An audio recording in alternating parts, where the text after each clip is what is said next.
Thank you. Good evening and welcome to this meeting of Melton Borough Council. I've got a few house notices before we do start the meeting. Evacuation procedure. In the event of having to evacuate the council chamber, please leave by one of the 6 emergency exits around the sides of the chamber. Please assemble at the far side of the front car park nearest the park entrance. Officers will be on hand to assist persons who require any assistance. Public recording of the meeting. There is legislation that allows the public to film, record or use social media at a council meeting. This must not be disruptive to the good order of the meeting, nor include any filming or recording of the public seating area. Please switch mobile phones to silent. The microphones, councillors and officers are reminded to use their microphones when speaking for the benefit of all present. Electronic voting. Tonight we'll be using the electronic voting system. This means that the votes will be carried out via the microphone handsets when voting is taking place. You'll be given 3 options: yes, abstain and no. And there will be 3 buttons flashing beneath these options. When the voting is open, please select the corresponding button in order to register your vote. Pre-election period. Members be aware that the county council elections, as well as a borough council by-election in Crowson Kerrial ward, will be held on the Thursday, the 1st of May. The notice of election was published on Monday, the 24th of March, meaning that we're now in the pre-election period of heightened sensitivity. Although the council can run by law continue with business as usual, I wish to remind all members that it is not appropriate to use the debate on any of tonight's agenda items as a platform to promote parties or candidates for that election. I'm now going to hand over to Reverend Dr. Mary Barr to offer prayers. Thank you, Mary. Good evening, everyone. I invite you to join with me, if you'd like to, in prayer. Lord God, we ask for wisdom and guidance in the business of this Borough Council meeting, and especially as councillors grapple with local government reorganisation. Please, Lord, direct everyone who is entrusted with authority in the ways of justice and compassion, integrity and truth. And as we give thanks for all that is good in our society, we are also mindful of those who are struggling, anxious, or fearful for the future at this time. And so we pray that in this and all our gatherings with other people, we may honour and respect one another and work together for the well-being of each of our communities, that all may live together in peace and harmony. Lord, in your mercy, hear this and all our prayers. Amen.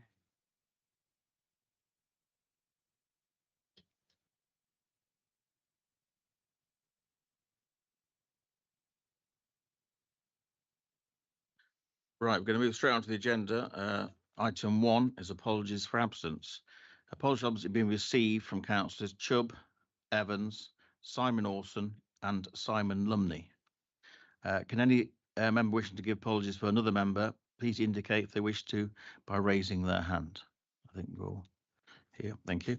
So 4 apologies, 23 members present. Thank you. So item 2, minutes. To confirm the minutes of the council meeting held on the 24th of February 2025, I propose the minutes on move. Do I have a proposer? Thank you, Councillor Allnutt. Do I have a seconder? Thank you, Councillor Clancy. Do any members may have comments to make in relation to the accuracy of the minutes? No, good. We'll now proceed to a vote. please use the electronic voting system in front of you and choose either for, against, or abstain.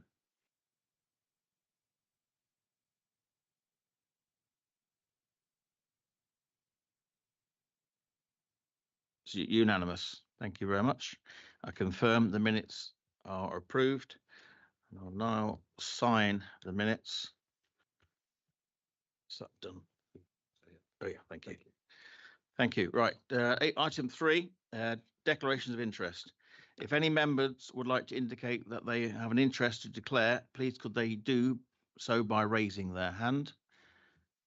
Yes, Yeah, I've got a personal interest in the audit and standards, so I shall leave the room then.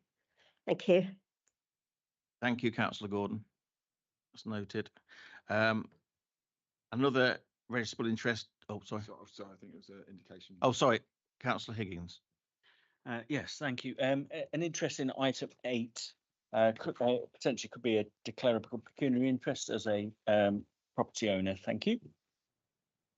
Thank you, councillors. That's noted. Thank you. You leave the room. Thank you. And another registrable interest in respect of Councillor Joe Orson is taken as being on the record for any matters that relate to the Leicestershire County Council. Thank you, Councillor Orson. Number 4 is Mayor's announcements. Helen's away in Cape Verde, so I don't think I've got a list to put up. But I'm not going to mention about anything, but we had a meeting today. I know, well, Sherrard School came in today at 2 o'clock, and we had a little mock council meeting. The 4 councillors from the Sherrard School came down. We had 2 this side, this house, and 2 this side, or the room, with the head teacher sitting here. So it was a nice little introduction to how council do things. They loved it. They absolutely loved it. And they met Pip, our leader on the way in as well. They loved that, and took a few photos, sat in the mayor's parlour.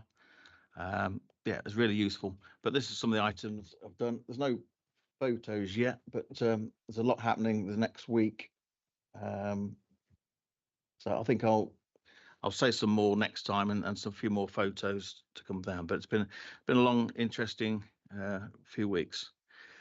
Right, I'm now going to hand over to our leader, invite Leader Councillor Ornett to provide his announcements. Councillor Ornett.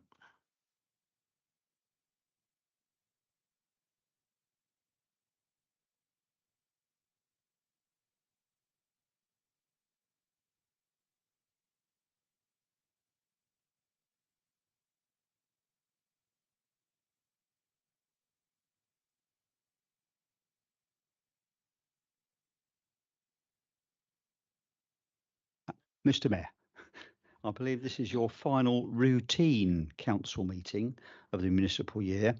And when we meet again, it'll be the annual meeting, and you'll be transferring your chain of office to Councillor Ziggy Atherton, and we'll look forward to that. So I don't want that annual meeting held up by too many mayor's announcements. Sadly, I have to say, you will have to revert to the darkness of the opposition benches over there. No doubt you will take all your high standards over there. At least we certainly hope you will. Who knows? You may have to face me as the 3rd Conservative leader opposite me. Forgive me, Mr. Mayor, I'm a bit poorly today. It is always, Mr. Mayor, a great pleasure for me to mention a member of staff, and tonight it's Jazz Gallagher, Senior Compliance Officer in the housing team. She's been shortlisted in the category of Rising Star in the prestigious Local Government Chronicle Awards. She will be attending an interview in London in April, where she will meet the judges before the awards event takes place later this year. She is in a short list of 10 officers from across the country, and we are proud that her achievements have been recognised. The initial feedback from the judges highlighted Jazz's as a standout entry, demonstrating significant impact on residents and tenants, with clear examples of leadership and service transformation, strong resilience and innovation. End of quote. Jazz also has a determination to build her professional knowledge and has been notified this week that she has passed NEBOSH qualification managing construction safely. I wish I knew what NEBOSH was. I thought it was a Hungarian meal at first. So this is building on an impressive set of already professional qualifications and demonstration of the technical knowledge and professionalism of our staff. So well done to Jazz. Jazz is the sweetest music, isn't it? Mr. Mayor, I've mentioned before another key area of progress, and that's the Landlord Assurance Board. Scrutiny Committee has considered the first annual report, and the standout achievement is the difference that our committed tenant board members have made. That's Brian, Carol, Harris and Jenna, and they're really making an impact on the board. Their contributions have transformed the dynamics and approach of the board and are bringing insights and experiences, constructive feedback, recognition of progress. And of course, sometimes a reality check is needed too. These things are changing the way we work. It is a meaningful partnership and one that I am confident we will go from strength to strength. Our thanks to them and all tenants who work with us to ensure we do the right things as a landlord and that we are accountable and responsive where things need changing too. Their contributions at the Scrutiny Committee were honest, authentic and confident. But Mr. Mayor, there are others in our community, the naysayers, the bigots and their fellow travellers who seek to undermine this council on social media. My strong advice to everyone is to stop previewing this filth and avoid the blandishments. Mr. Mayor, I received a letter from the Duke of Rutland concerning the road bridge over the River Eye, Melton Mowbray. He asked me for a completion date and why it had taken so long. At first I was a bit confused. Here was the Duke of Rutland writing from Belvoir Castle with a Grantham address to Melton Mowbray about the duties of Leicestershire County Council. I did wonder if he knew something about local government reorganisation that had passed me by. I believe that his estate is the same that is gracing our lower orders with multiple children's homes in small villages, vast swathes of solar panels and an all-night pot festival in the Vale of Belvoir. But I put that to one side. I gave him the full facts and I copied my friends Debs Taylor, leader of the County Council, and her senior member of staff. So far, I have not received their thanks. I will circulate to all members Debs Taylor's reply to the Duke, but she doesn't mention me in it for some reason. Mr. Mayor, members will have seen the progress towards securing a second general practice for Melton in terms of a previous question and my answer to Councillor Freer, referring to option D, I think. The important significance is that the potential GP partnerships are now being invited to the table with the JCB. So that's a bit of progress, really. Melton Borough Council taxpayers will not be funding the viability gap, but there is an opportunity for a dilapidated and underused building that has potentiality to be revitalised for public benefit. Mr. Mayor, for Parkside, which was our original offer, or two actually, and they chose this one, there is now the long shadow of local government reform and devolution. But this will not prevent us from utilising spare capacity here under the heading of business as usual. So we continue with that target. Mr. Mayor, members will be aware of the start of consultation on the North Leicestershire College merger. Members will remember that this council has two direct interests in the future of the Melton campus. First, we secured the Luff Theatre money of nearly £2 million grant for use within Melton for a multi-purpose event and performing space on site D of the Old Cattle Market. This will help us to advance work to put right the years of neglect and the general use of the covered area. Second, as the planning authority, we have offered our support for any revisioning for the campus, which the college authorities and the county council can foresee, because remember, the library is leased from the college by the county council. Now, as leaders of place, we and others floated the idea of utilising some of the site for a post-16 SEND and training centre. Unfortunately, the county council has blocked our input on that for the moment. And I find this a bit odd because the outsourcing of SEND is a huge drain on county council resources. And I think if we can engender a sense of place and purpose for that, we can save a lot of money and do better by that group of youngsters. Perhaps this is another job for local government reform. Mr. Mayor, no member, oh, sorry. I'm moving on to something that I don't need to. I've finished. Thank you, Councillor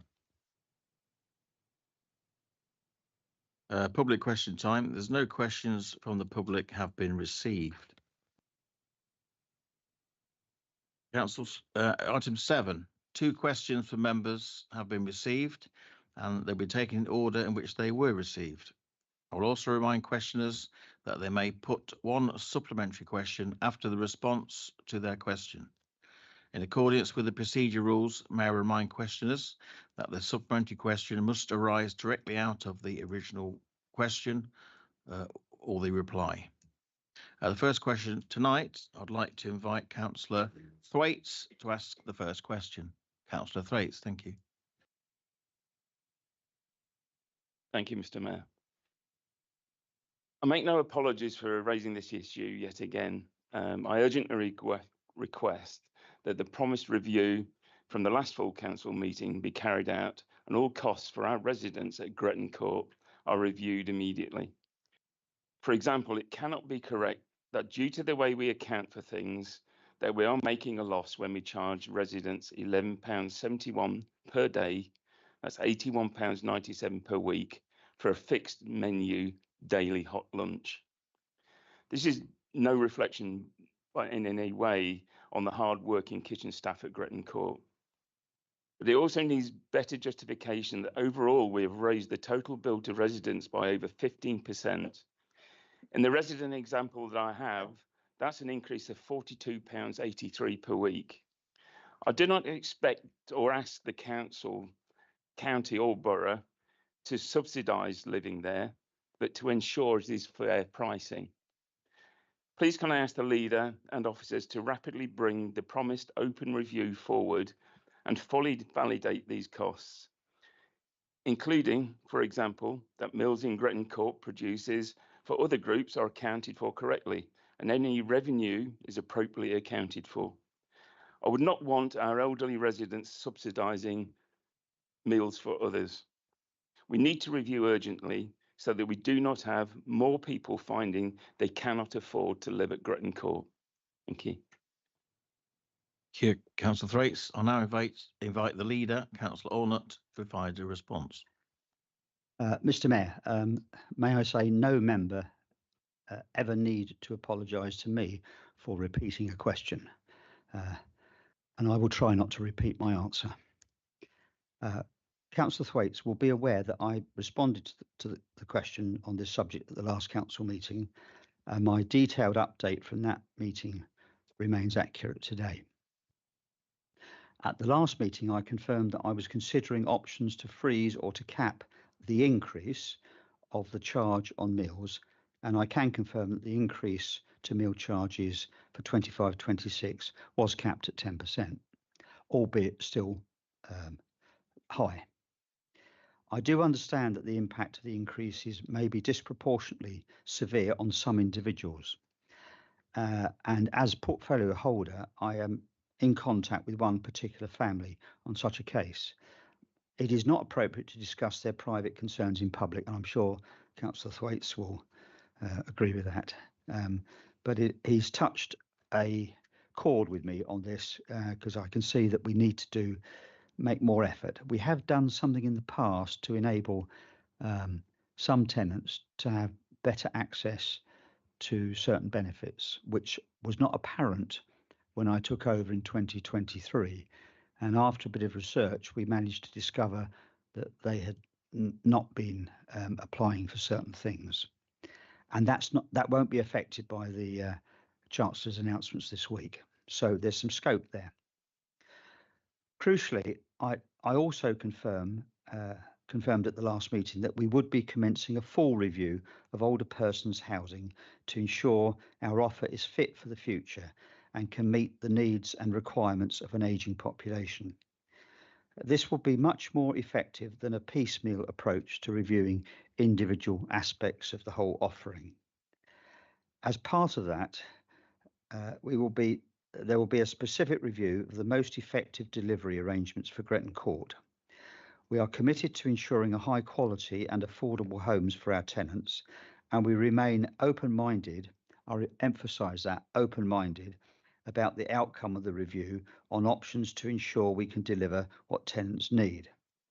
I am pleased to update that the team have secured access to appropriate expertise to undertake this review in partnership with us, and we will be taking a decision to proceed with this review over the next 2 weeks, probably 10 days now. My commitment to Councillor Thwaite and to everyone is that the review will be completed before next year's service charge setting process commences. And as a key stakeholder, we will be pleased to have Councillor Thwaite's involvement in the review process, and others, of course.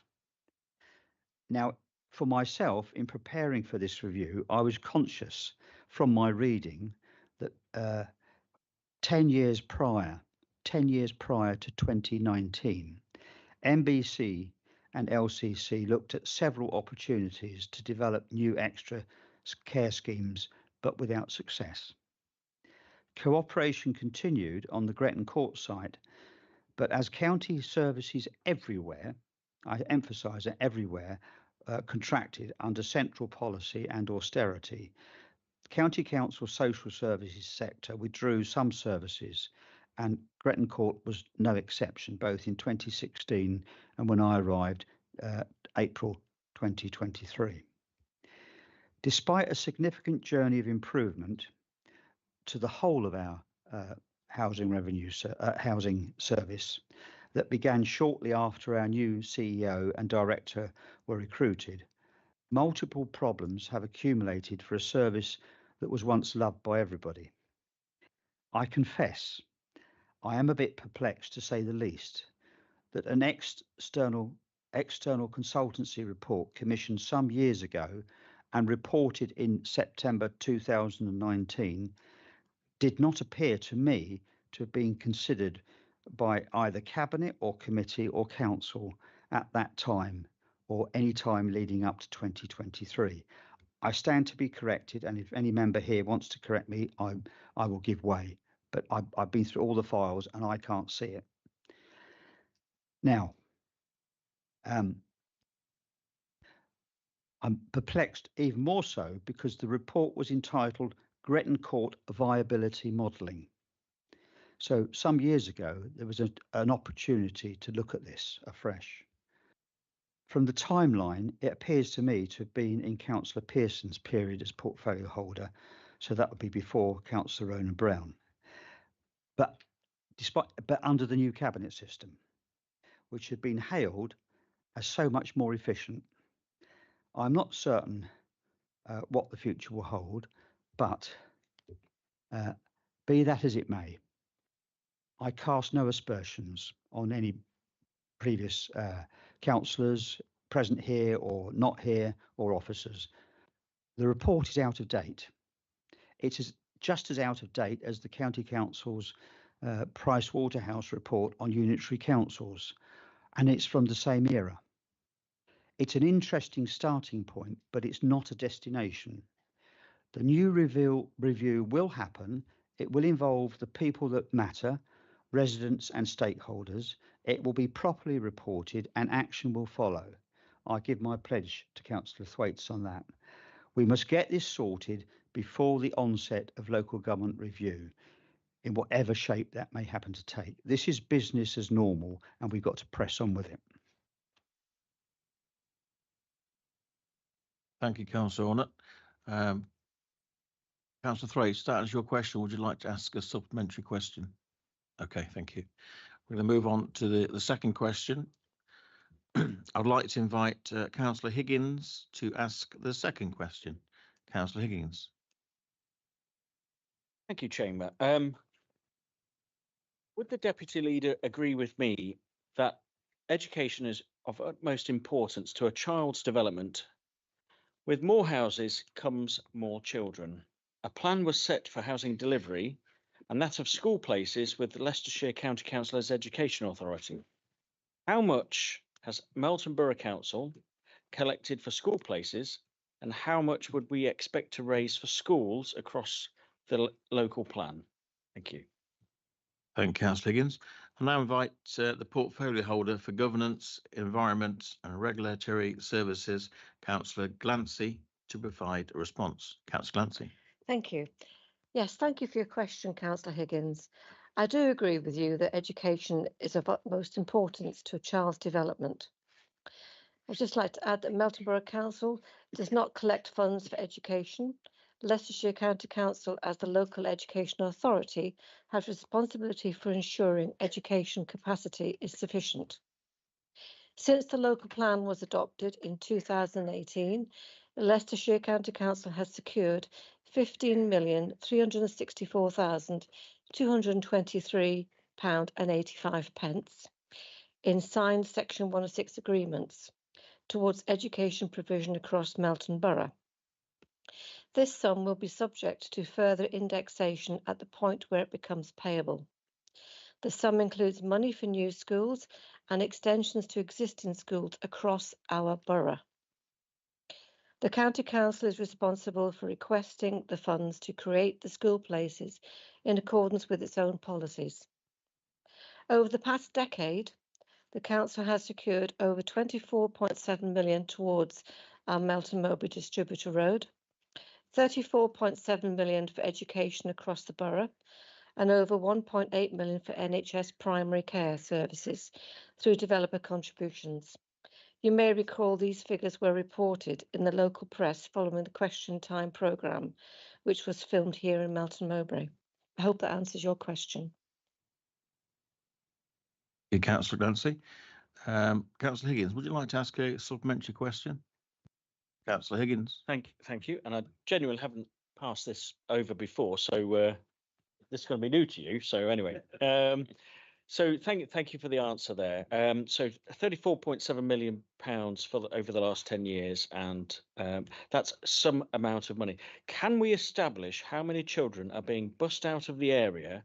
Because I am getting parents who are at their wits' end at the moment by coming into Melton, and then their children are going out of the area, not being educated with their friends on their estates or villages as well. And can we also have, working with Leicestershire County Council, an absolute plan for education places being delivered, and by when? Thank you. Thank you, Councillor Higgins. Thank you. I'll just. Oh, quickly- sorry. It is a supplementary. Councillor Glancy. Oh, sorry. Yeah. No, don't worry. Yes, I think, well, to answer most of your question, I think we do need to get in touch with the County Council, and we do have a County Councillor here this evening who may be able to sort of help us with that particular question, or the two questions you've asked, and I think it's very relevant. So I think we do need to chase that up. So I'm sure Councillor Orson will help us in finding the answer to those two questions. Thank you. Thank you, Councillor Glancy. I'm now going to move on. Oh, Councillor Orson. So I've got for a moment how that worked. Yeah, obviously all willing to help and obviously get access to children's services through Jane Moore. We have had an exchange of emails today, which is quite interesting actually on the amount of money. We do have information regarding that, but we won't raise it tonight. But yeah, we do seem to be getting different ideas of money now. Thank you. Thank you, Councillor Orson. And I'll move on to the next item. Motions on notice. There is one motion on notice to hear this evening. The motion is regarding households affected by flooding. I invite Councillor Thwaites to propose and outline the motion. The mover of an on-notice motion may speak for up to 10 minutes. Councillor Thwaites. Well, as you know, this isn't my favourite thing to do, to speak in public, so it definitely won't be 10 minutes. But the motion is that the Melton Borough Council recognises the devastation of flooding events on a number of households in the borough. Some families had to leave their homes while their homes were still being repaired. They are potentially paying council tax on their new accommodation and their flooded homes. That cannot be right. Melton Borough Council is asked to support its residents by being small enough to care, and acknowledges that this unfairness is through no fault of the residents impacted by flooding. Note that to ensure the burden doesn't fall on Melton residents alone, Melton Borough Council would need support from all other precepting authorities, including Leicestershire County Council, the police, fire, and the parish councils, to agree to forego up to 3 months council tax while homes were uninhabitable due to a natural disaster event caused by flooding on 6th of January 2025. Cabinet is asked to write to all precepting authorities seeking their support in meeting their proportion of the financial costs arising from a rebate of council tax for those residents unable to inhabit their property following the flood in 2025. Reflecting the period those affected were unable to occupy their homes up to a maximum of 3 months. Should support be provided from all precepting authorities, consider the financial implications for Melton Borough Council and confirm whether they wish to implement such a scheme. Along with that, to accompany any rebate, should it be agreed, with prevention advice on how the rebate could assist towards making the home to be flood ready in the future. Thank you. Thank you, Councillor Thwaites. And I now invite Councillor Butcher to second. Happy to second, and can I reserve my right to speak after? Thank you. Thank you, Councillor Butcher. I will now open this item to debate and invite members to raise their hand to indicate whether they wish to speak. Please note any speeches must not exceed 5 minutes. Mr. Mayor, I'm very pleased to support this motion. In meetings with residents of 2 different areas, this point has been raised with me, and it's been raised with me repeatedly, and I've raised it with the officers naturally, and our hands are tied somewhat, because if we do it, we will have to bear the burden of the other precepting agencies. So it needs a coordinated approach, in my opinion, and I think it is it's just not acceptable that someone who is not living in their home because it's awash with water is faced with this rather bureaucratic obstruction. It's just not fair, and it's just not right, and it would be quite simple to fix, and this motion is about fixing that anomaly, so I thoroughly support it. Thank you, Councillor Horner. I thought it was Cox first, I think. Thank you. Thank you, Mr. Mayor.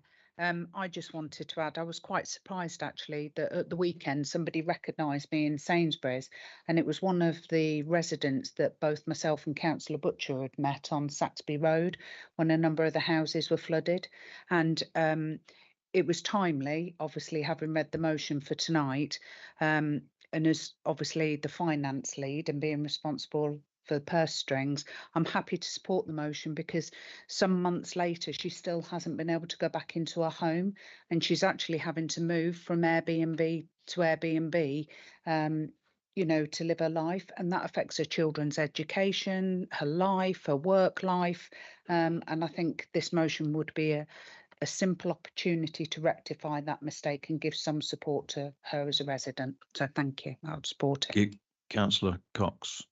Councillor Butcher. Can we also take into account the businesses that are flooded as well, because they couldn't operate business, so as well as their living accommodation, it's their business as well. Thank you, Councillor Butcher. Councillor Brown first, and then Thank you, Mr. Mayor. The Conservative group fully support this motion, fully behind it. We've actually been talking. I had a meeting with Councillor Orson with the leadership of the County Council last week. John Sinnott, the Chief Executive, is fully behind supporting this. There has been a bid going into government. I'd maybe look at the leader of the council. Maybe he, with his contacts with the flooding minister, could maybe put a bit of pressure on to get an answer to get some of that money back up into Leicestershire. Unfortunately, Leicestershire is not a priority area for the government due to in the recent flooding rounds, which is why we've not had the immediate funding, which we did do in the previous rounds from the Conservative government in 2024. Also, as well as you'll be quite pleased that the County Council have recently announced a £1 million fund for flood prevention going forward from the April budget. And I would urge all councillors to, once that's released, to make residents aware of that. And I myself know the impact of flooding from the fact that my residents, I live in the Reek Valley, the biggest area that's actually affected the whole way down to Seiston. But this time Melton Mowbray got badly affected, and that's the first time it's happened in many, many years. So please, Councillor Allnut, I'd ask you to get on to the Minister, use your influence and get some money up into Leicestershire. Thank you. thank you, Councillor Brown. We've got Councillor Orson and then Councillor Child. Yeah, just like to echo a little bit of what my leader just said there. Yeah, obviously the flood minister came up and it's very good that she had the publicity in the Melton Times and other local media. But sadly, she hasn't delivered on money yet. And as Councillor Brown, says, Councillor Allnut, please, if you can get the flood minister to send us some cash up here, it would be great. Because, you know, as an individual, I've been around a huge number of flood victims, Wymondham, where houses have been flooded 4 times in 12 months. Can't believe that, really, can you? But 4 times in 12 months, same houses. I've been to Ashby Folville, where I understand it was just like a wall of water came at them, and it was all over in half an hour. There's one gentleman, he was on holiday in Spain, and I must admit he had a small laugh about it, but the consequences are absolutely dire. He decided to check on his home because he's got interior cameras. And it was on January the 6th this year, of course, and he saw the water coming through the door, and in seconds the water was up just below the windows. The whole of the downstairs had just been taken out. He had 3 cars in the garage, which has also written the cars off. I have a strong feeling Michelle's not in, so she knows exactly which gentleman I mean. I've been to Great Dolby, I've been to Asfordby, I've been to Frisbee, I've been to Twyford twice. The list just goes on in the number of villages I visit, and every time it's the same. My heart just goes out to these people. It is absolutely dire, and anything we can do as a local authority, anything that any local authority can do to resolve this issue has to be done. But having said that, January the 6th did seem to be, I looked to Michelle again because I'm sure she'll have a good memory, but it did seem to be the perfect storm that came. We had frost coming out the ground, we had rain on top, we had melting snow, rivers were high. And although I think, going from memory, we only had 1.5 inches of rain that night, the consequences were dire, especially in Ashby Folville. Like I say, as a wall of water just came. Ashby Folville Hall, the gentleman there, he built this garage, unbelievable garage, actually. It's 5, and I think you can get 3 cars in each door, actually. It's massive. But downstairs he built this state-of-the-art fitness area, swimming pool, and the water just poured down the stairs apparently in that half an hour and took the whole lot out. So anything we could do, please to support. Thank you very much, Mr. Mayor. Thank you, Councillor Orson. Councillor Child. Thank you, Mr. Mayor. Yes, I fully support this motion. As Councillor Orson said, several villages in my ward have been really badly affected, many for the first time. And the gentleman who was on holiday at Ashby Folville has had 2 cars badly damaged and written off, 3 cars now. So my heart goes out to all those affected. We did offer £50,000 funding from the Conservative group last year, but this was rejected at full council by the ruling party. Anyway, I fully support this motion. Thank you. Councillor Childs. Councillor Pritchett. Thank you very much, Mr. Mayor. Just to let you know, Bottisford was affected quite badly in this. It's not been mentioned yet, so I thought I'd mention it. It was serious, and I've had 1 or 2 residents have emailed me about it, requesting an abatement of the council tax. And there's quite a number of, there's a few people who are still not back in their own homes yet. Thank you, Councillor Pritchett. Is anybody, Councillor Glancy? Yes, I have to say I agree with everybody this evening, but I mean, I saw it firsthand on the day that it actually happened, with my wellies on, my rubber gloves, helped to clear up various houses that were flooded. Absolutely terrible. To see families sort of turfed out of their homes, didn't know where they were going to be going, and this, some of them are still not back in their house, yet they're still paying rates of the council tax in both homes. So I fully support this motion. Thank you. Councillor Glancy. Is there, you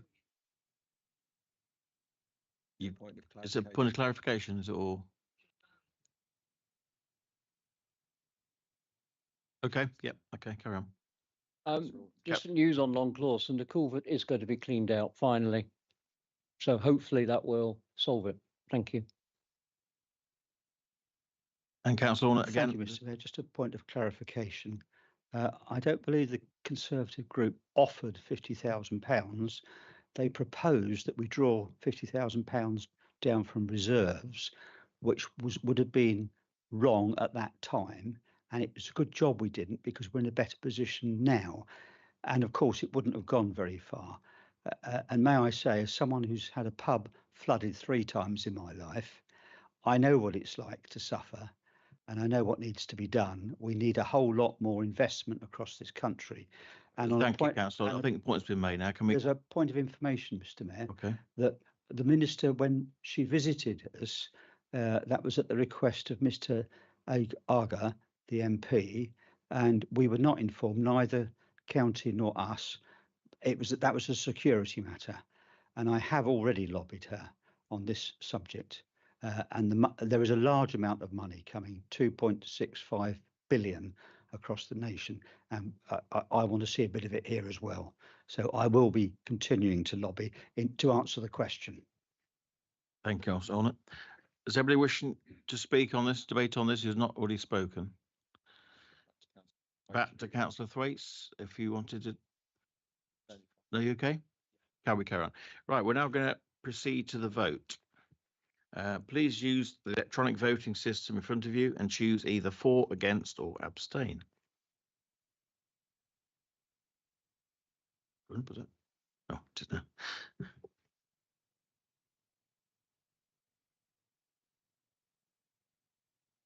Looks to be unanimous. Can't see any who've got the colours. Unanimous. It's carried.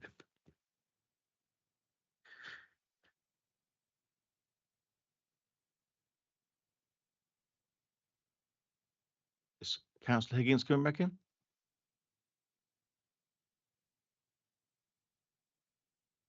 Okay, thank you, Councillor Higgins. Coming back in. Right, item 9.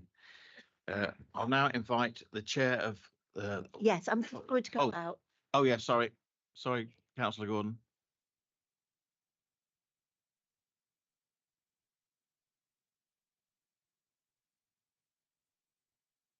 I'll now invite the Chair of Audit and Standards Committee, Councillor Higgins, to present the Audit and Standards Committee recommendations and amendments to the arrangements for dealing with standards, complaints and hearing procedure rules. Councillor Higgins.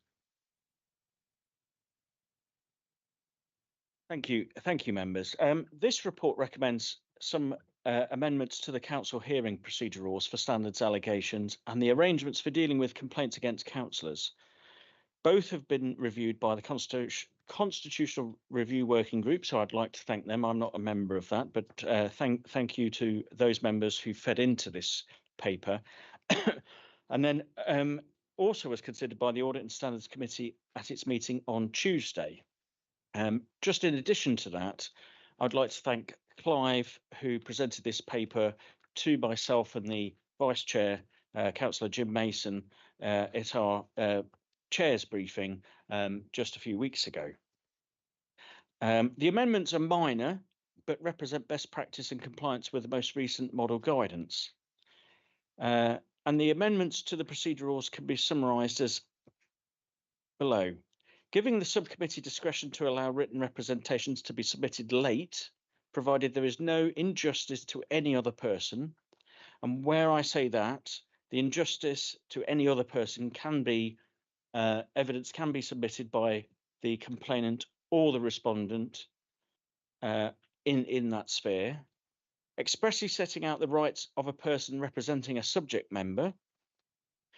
So in terms of that, the rights of the person representing the subject member, they pretty much will be the advocate of the subject member and will be speaking in their voice. So if anybody is subject to a complaint and wishes someone to speak on their behalf, they can obviously elect to have another person represent themselves, but it will be in their voice. Expressly referring to the need to balance the public interest as to whether the hearing should take place in public.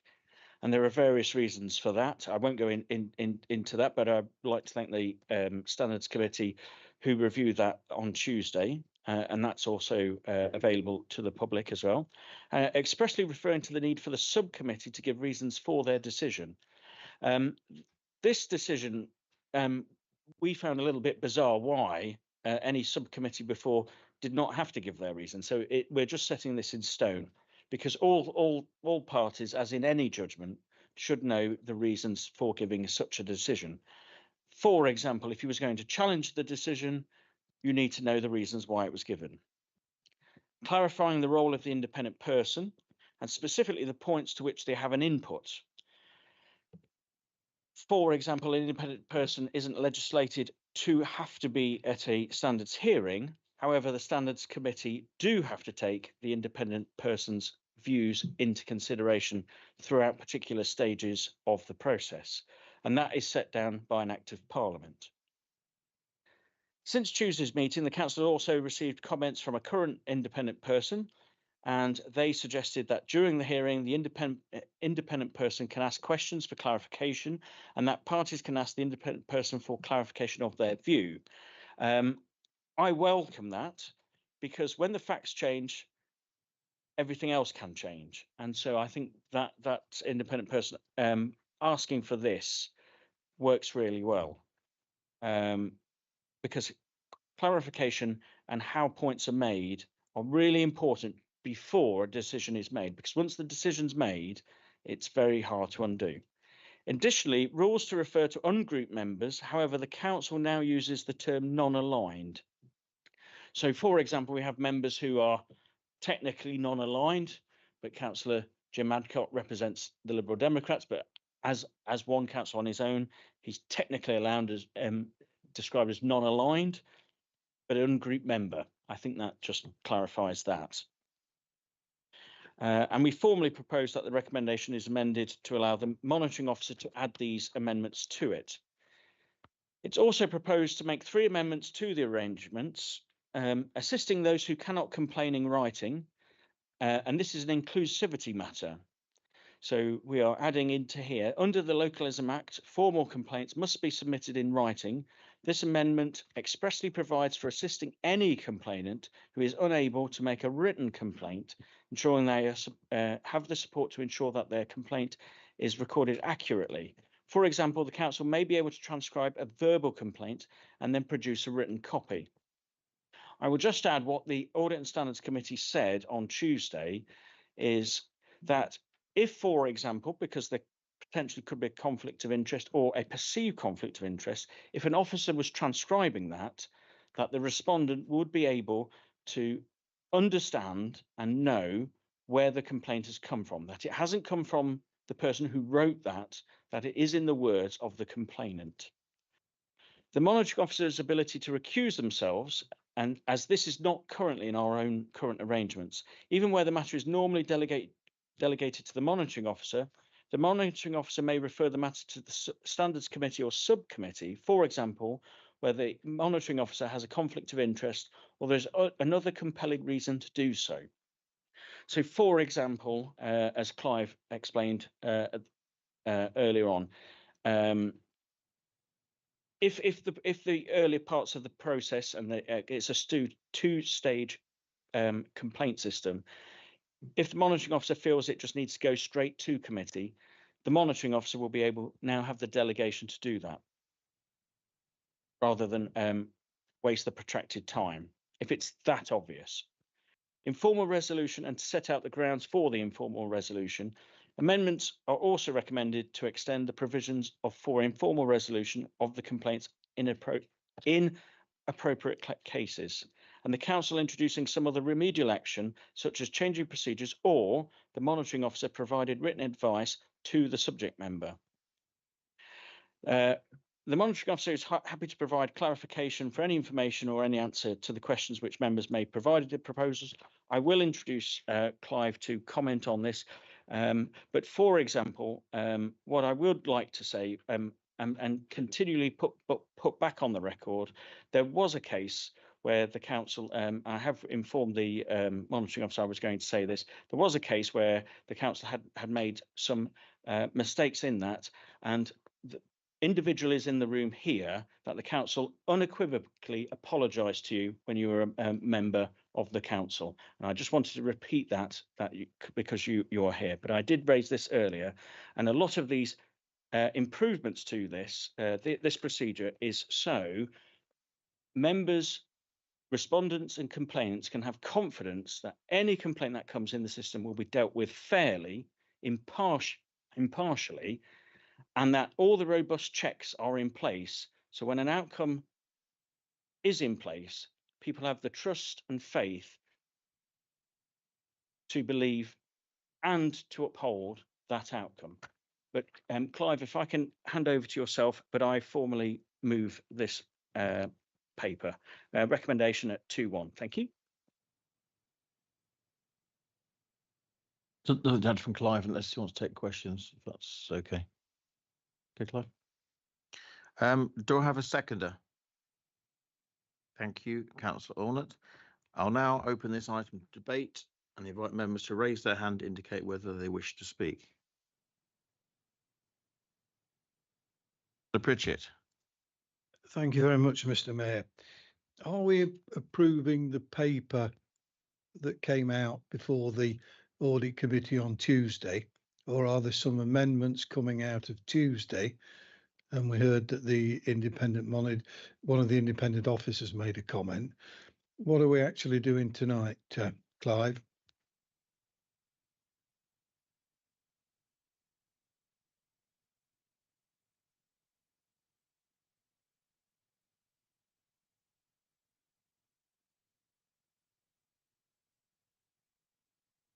Can I hand over to Clive to clarify what we are actually voting for?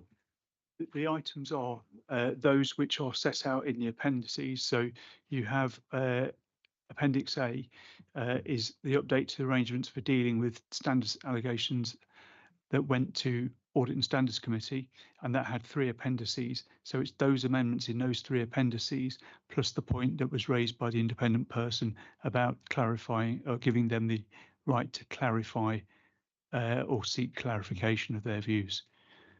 So it's as set out in the report and those 3 appendices with the addition of that point. Yeah, the point I'm saying is, did these come out before Tuesday, before the papers were issued, or have they come out since the papers were issued? Sorry, the point from the independent person. Yes, they saw the papers as published and gave their comments. Okay, Councillor Pritchett, that's your question. Yeah. Any other member wish to speak?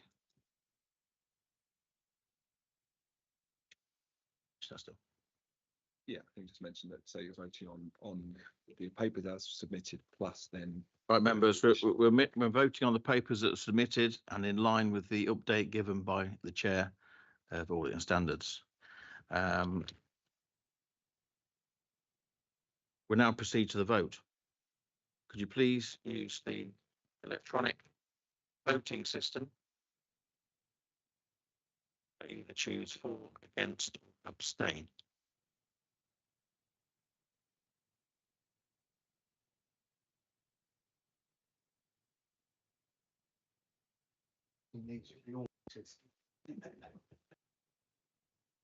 It's not on yet.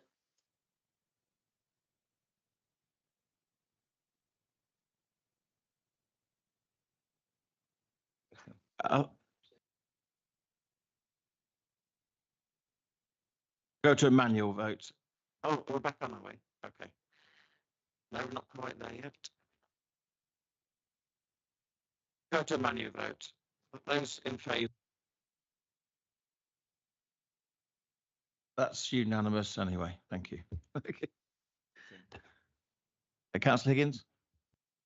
Thank you, Mayor. Thank you, Chamber, for that. I'm going to have to make my leave, but I would like to thank the entire Chamber and the committee for the improvements we've made to those processes.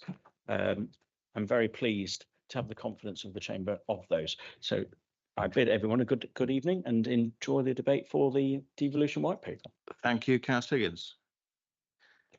We're now going to move on to item 10, the governance review. I'll now invite portfolio holder for the Governance, Environment and Regulatory Services, Councillor Glancy, to present the report on the governance review. Councillor Glancy. Thank you. Yes, I'm quite happy to propose this paper to Council this evening. The Governance Review Working Group has worked over the past year and a half to arrive at a point where we are comfortable. I would like to thank those members of the group who attended the meetings for their input, and also our monitoring officer and our Adam Green over there, who helped us on this journey. As you may recall, we made a commitment to review how we can make this council more inclusive and open to all members. There were a few options open to us. Some preferred reverting back to a committee structure. Some said perhaps a hybrid cabinet system.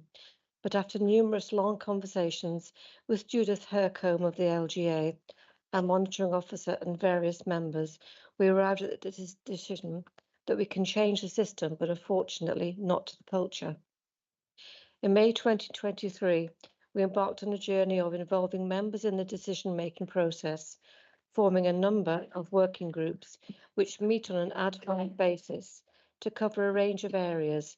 Two of them I'd like to mention: the Asset Development Group and also the Town Centre Group. You may remember we held a members' briefing in January last year, where we had open and honest discussions. The briefing was well attended. Unfortunately, some couldn't make it on that day. At that briefing, the consensus of opinion was that the new administration had got it right and achieved what was necessary to include a wider group of members in the decision-making process. The wish for this to be made more formal in our constitution, which is why we are here today. The introduction of portfolio holder liaison groups solidifies the commitment to engage and connect the council and the right conditions to support delivery. You will see at 5.2 of the report the limitations. It should be noted that the proposals are not a replacement for part of the formal scrutiny process. Therefore, I'm happy to recommend 2.1 to 2.3 on your papers before you. Thank you. Thank you, Councillor Glancy. Do I have a seconder? Thank you, Councillor Allnutt. I will now open this item to debate and invite members to raise their hands to indicate whether they wish to speak. Councillor Freer. Thank you, Mr. Mayor. I've briefly read the report and I don't understand what the specific changes are and what makes it different to having the cabinet structure that it was before. Is there a kind of a clearer description of what's actually changing, so that when I make my decision to vote, I know what I'm voting actually on? Because the information that I've kind of heard and listened to was that the cabinet structure itself was not an acceptable cabinet was not an acceptable structure, but I don't quite get what the new framework is and how it's going to work better. And that's purely coming from me and from my mind. If there's a question you can answer, thank you. I'll have a go at answering that, unless, of course. Just before you go that way, I'll do good contributions from the members and come back to you, Mark, Councillor Glancy, if you may. Any more members wish to speak? Councillor Glancy. Sorry about that. Up and down like yo-yos, aren't we? Yes, we did hold quite a few working group meetings. It's a shame you couldn't attend some of them. I know you've got working commitments, but this at the time we've decided that staying with the sort of cabinet system was working really well, because we opened up various working groups, but then it became too difficult to every year to review the constitution and put a new working group in.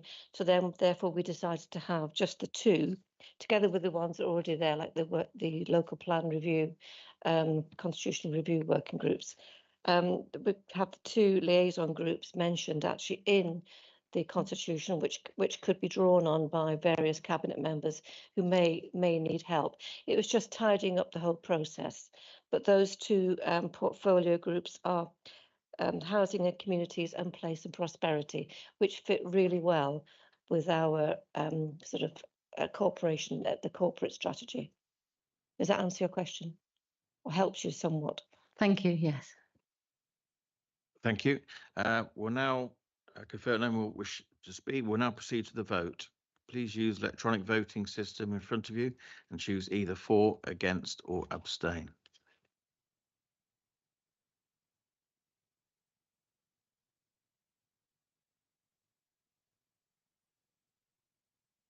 Seventeen for, 3 abstentions. Oh, sorry. Sorry, 19 for. 19, 3. Yeah. 3. Carried. Right. Item 11. I now invite the portfolio holder for governance, environment and regulatory services, Councillor Glancy, to present the report on the governance review. Councillor Glancy. Sorry, it's me again. I'll keep this brief. I'd just like to propose this paper and at 2.1 on your paper before you. I'll just keep it brief with a few key points. This was considered by the working group, who took account of points raised by various members, including processes used at County Council. The group also reviewed the processes at neighbouring authorities, and you'll see that at 5.3.1 in your report. The objective was to streamline the procedure whilst ensuring that members may still ask questions of members holding key positions. The main changes are the deadline for submitting questions will be 6 working days before the meeting, enabling questions to be published in the agenda. A written answer will usually be circulated to all members before or at the meeting concerned. The member who submitted the question can then ask a supplementary question at the meeting. In addition to portfolio holders, questions can also be asked of committee chairs, which I seem to remember we used to do before, quite a few years ago, and regarding matters within the committee's work. Clarity is also provided on 2 points. If the member to whom a question is addressed is not responsible for the issues concerned, the question may be answered by the appropriate member. And if the member to whom a question is addressed has an interest in the subject matter, the questions will be referred to another member to respond, based on who is the most appropriate in the circumstances. So I hope we can all sort of vote for this evening. Thank you. Councillor Glancy, do I have a seconder? Thank you, Councillor Honour. I now open this item to debate and invite members to raise their hand to indicate whether they wish to speak. Gordon, Councillor Gordon. Yes, this is on 535, and it says on here that it's further suggested that if a written answer is circulated at or shortly before the meeting, this can be taken as read, and the member asking the question may ask a supplementary question if they choose to do so, as this will reduce the amount of time required spent on questions. Well, I think this should be taken out, because I believe that every question should be spoken and all the answers should be spoken out at every meeting, full council meeting, for the benefit of the public. Because if they only hear a supplementary question, they're not going to have the whole picture. So I think this should be taken out. Thank you. Views on that? Councillor Orson, was that? Yeah, thank you. I do have a view on that, Marilyn. I'll come back to it in a moment. But generally, obviously, I've been banging on about this for quite a while, making it smarter. It's got to be good for democracy. This has, surely, it really has. It will, like I say, smartens the whole procedure up.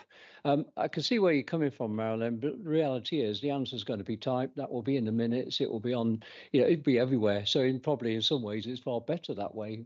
People will be able to grasp it quite easily. So I do take on board your concerns, but I think it's a vast improvement. What we got is the council mumbling on. Members of the public won't have to, in most cases, won't have to hear the question being asked when it's already on the agenda. So yeah, so thank you, Margaret. Really pleased. I just want to have one other small idea, but I'll return to that after the annual meeting and then plant that seed for you for the next annual meeting after that. But yeah, good job done. Public will be pleased and it's better for this council. Thank you very much. Councillor Brown. Yeah, just Councillor Clancy on behalf of the Conservative Group. Thanks for listening to the request of Councillor Orson and for implementing that. And thanks to the officers for the work that's done. I think it will smarten things up. So thank you on this occasion. Councillor Brown. Any other member wish to speak? Sorry, Councillor Gordon, you've already spoken. We can't go back to that. Sorry. Anybody wish to speak? If not, we'll proceed to the vote. Could you please use the electronic voting system in front of you? You choose either for, against, or abstain.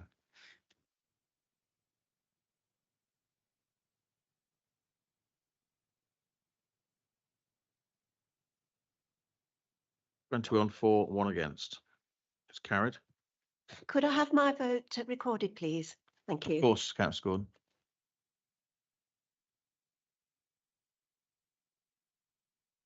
Gordon. Devolution White Paper update. I'll now invite the leader, Councillor Allnutt, to present the Devolution White Paper update. Councillor Orson. Oh, Allnutt, sorry.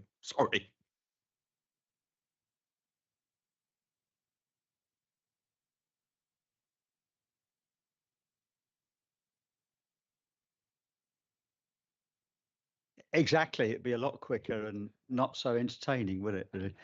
And it'd be a different script as well. It will be a county council script, which no, right. Shall we call it to order, Mr. Mayor?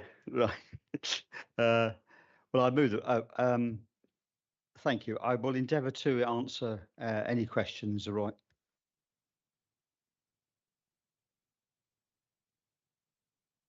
Just like I did that, just like that.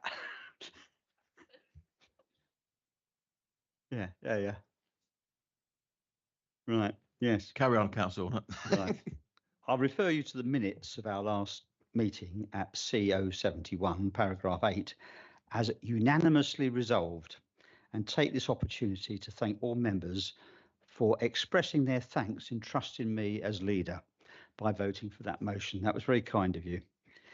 Now, at paragraphs 4 to 7, may I thank Councillors Ronan Brown and Joe Orson for suggesting a formal declaration of what we were already doing or planned to do. Their amendments were okay, but they were largely gilding the lily, but they do provide me with a useful checklist for my speech tonight.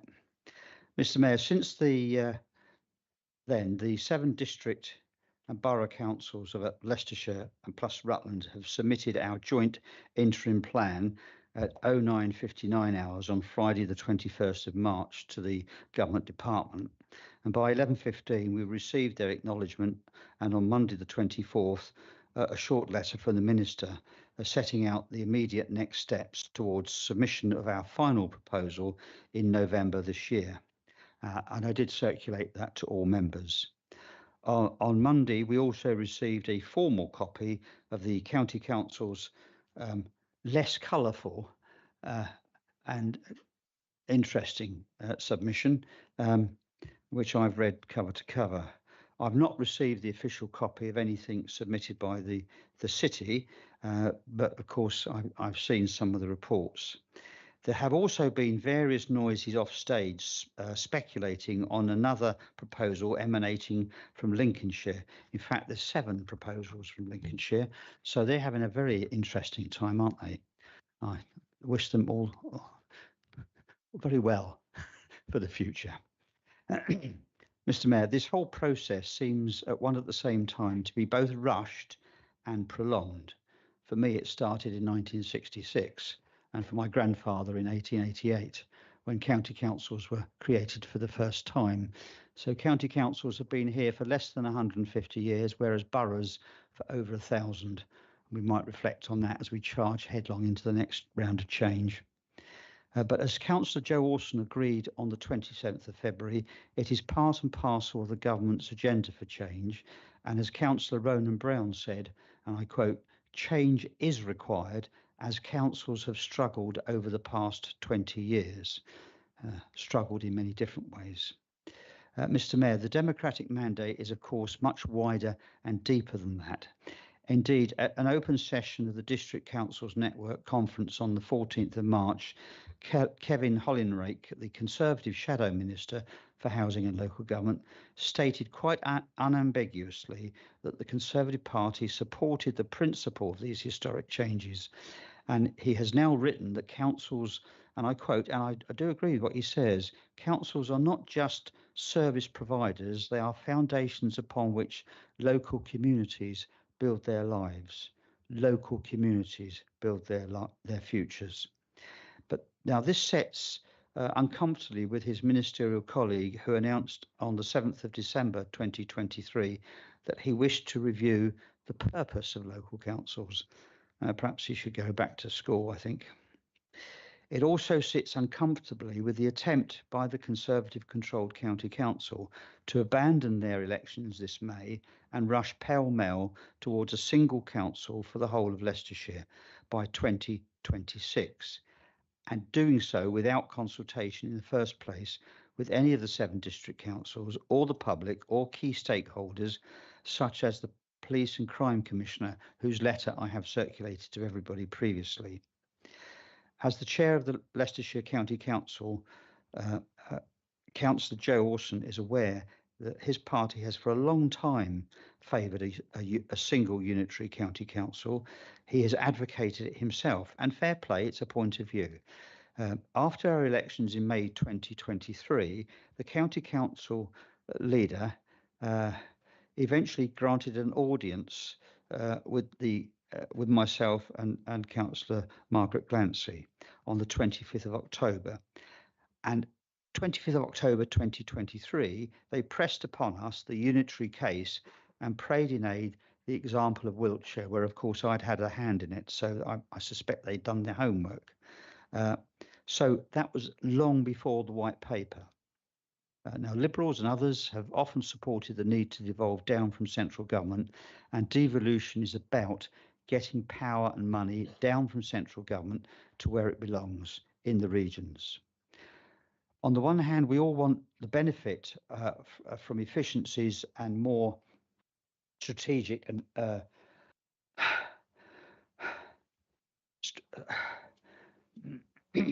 just Should take a sit down, Councillor. And sit down and do your report.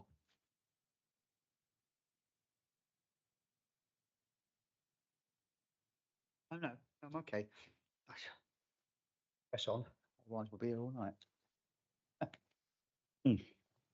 Thanks. Thank you, Mr. Mayor.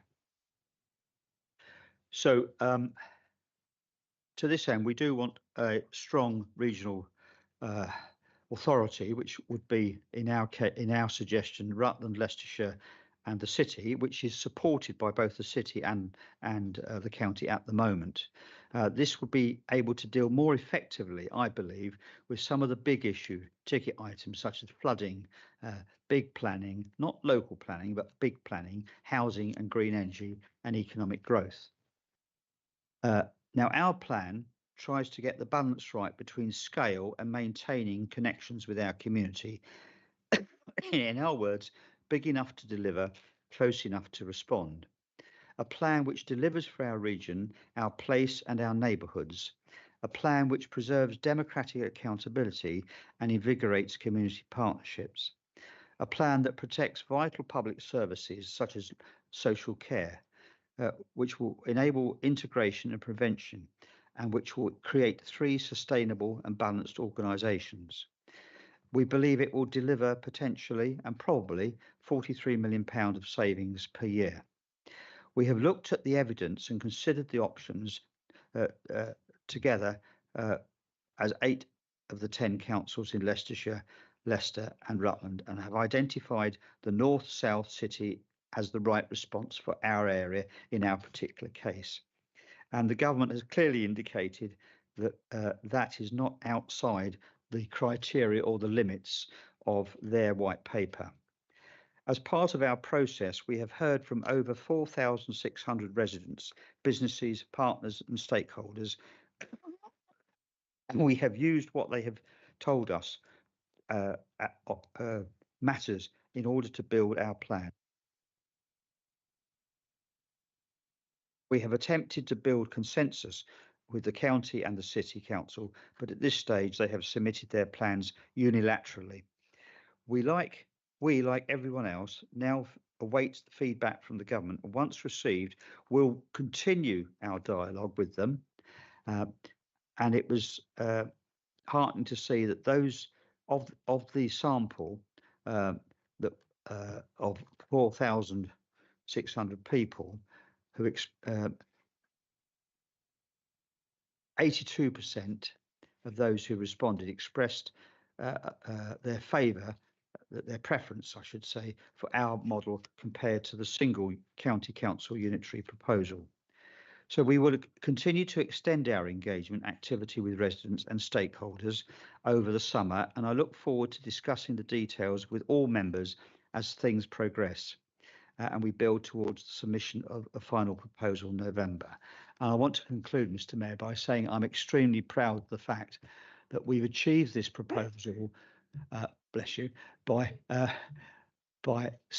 7 different district councils unanimously, with some negotiation and discussion across 3 political parties, and several of the administrations concerned, of course, depend upon coalitions back home. So it's no mean feat, and I'm very grateful to all my colleagues, and particularly to the senior officers and their staff at all the district councils, without whom this magnificent document would not have been possible. Thank you, Mr. Mayor, and thank you for letting me sit down. Thank you, Councillor Orner. Do we have a seconder? Councillor Glancy. Happy to second, but I'll reserve my right to speak later. I'll now open this item to debate and invite members to raise their hands to indicate whether they wish to speak. No? Oh, Councillor Pritchett. We're just noting the report, not voting.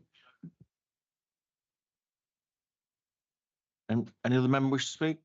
If not, we'll go back to Councillor Glancy. Or Councillor Glancy first. Yeah. Thank you. Yes, happy to second. Now we see huge changes coming our way, and we must move with the times towards a new future local government structure for Leicestershire and Rutland. I firmly believe it's important that we keep the local in local government and not be dismissive of the views of local people. In my personal view, big is not necessarily beautiful. Due to the size of Leicestershire, around 800 square miles of countryside and 750,000 people. One huge authority will result in a cumbersome, inaccessible and remote machine that's distant from the communities it serves. So I'm quite happy to see this proposal in front of us this evening, and I would like to personally thank all those officers and members from the 7 districts who have contributed in whatever way they have towards the document we see this evening. Thank you. Councillor Glancy. Councillor, do you want to come back at all? Well, if Councillor Pritchett wishes to move a motion of support for the proposal, I'd be delighted to hear it. I don't know whether Not saying we're in Yeah, favour no, or no. against it. We're just noting the over lengthy update you gave us. You could put down an amendment to say you really support this because you think it's a really wizard idea. Thank you, Pip. Right, the recommendations are to be noted. I can confirm that the report has been noted by the council. Nothing, no, gives to me to close this meeting. It's now timed at 8:47. 7:47, sorry. Jumbo jet. Members, ladies and gentlemen, please be upstanding for the Mayor of the Borough of Melton, Councillor Tim Webster.